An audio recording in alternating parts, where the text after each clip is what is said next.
The First Lady is also being treated after testing positive. As Fox's John Roberts explains, several upcoming events on his schedule have been postponed or moved to virtual. President Trump today taken to Walter Reed National Military Medical Center, where he will work for the next few days after he and the First Lady tested positive for coronavirus and came down with what are said to be mild symptoms, including fatigue. The president's personal physician, Dr. Sean Connolly, revealing President Trump was treated with an experimental antibody drug from Regeneron, which in human trials lowered the viral load from coronavirus. The president has also been taking zinc and vitamin D to boost his immune system. White House officials say President Trump and the First Lady are in good spirit. He continues to be not only in good spirits, but very energetic. We've talked a number of times this morning. I got the 5 or 6 things that he had tasked me to do, like I do every single morning. The diagnosis immediately led to questions about national security, even continuity of government if the president were to suffer from severe coronavirus disease. The House Speaker, Nancy Pelosi, saying she is praying for the president and First Lady. That continuity of government is always in place. I always say it's a relic of the past, but nonetheless, they say we have our job we have to do, and this is what we'll do. While it is unclear how the president became infected, one of his top advisors, Hope Hicks, fell ill Wednesday on a campaign trip to Minnesota.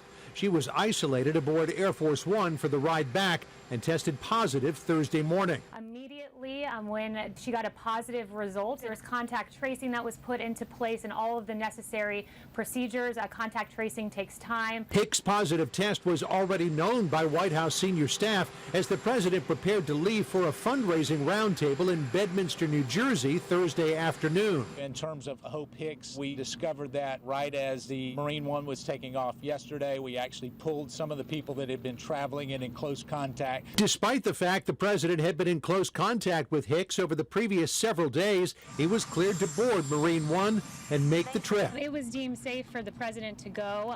He socially distanced. It was an outdoor event, and it was deemed safe by White House operations. Who exactly assessed that it was safe for the president, even though he knew he had exposure, to travel to New Jersey? White House operations made the assessment it was safe for the president in consultation with others. Contact tracing has so far turned up no positives in the president's immediate orbit. The vice president and Karen Pence, Barron and Ivanka Trump, Jared Kushner, Mark Meadows, Kayleigh McENANY, Mike Pompeo, and Stephen Mnuchin all testing negative today, though one press office staffer tested positive from what is believed to be an unrelated transmission.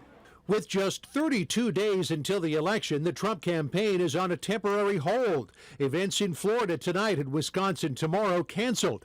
In a statement, campaign manager Bill Stepien saying all previously announced campaign events involving the president's participation are in the process of being moved to virtual events or are being temporarily postponed.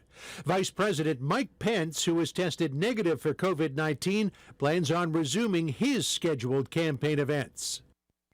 Also unclear tonight is what might happen with the next presidential debate scheduled for 2 weeks from now, October the 15th. Though it is possible that if the president were to get intensive treatment and test negative 3 times before then, he could be out of isolation in time to make the debate. At the White House, John Roberts, Fox News. North Carolina Senator Thom Tillis has also tested positive. He issued a statement tonight. He says he doesn't have symptoms. Another member of the Senate Judiciary Committee, KAYLEIGH of Utah, also had the virus. Both of them attended Saturday's Supreme Court nomination ceremony at the Rose Garden. Tillis was wearing a mask there, and he is usually seen on Capitol Hill in a mask.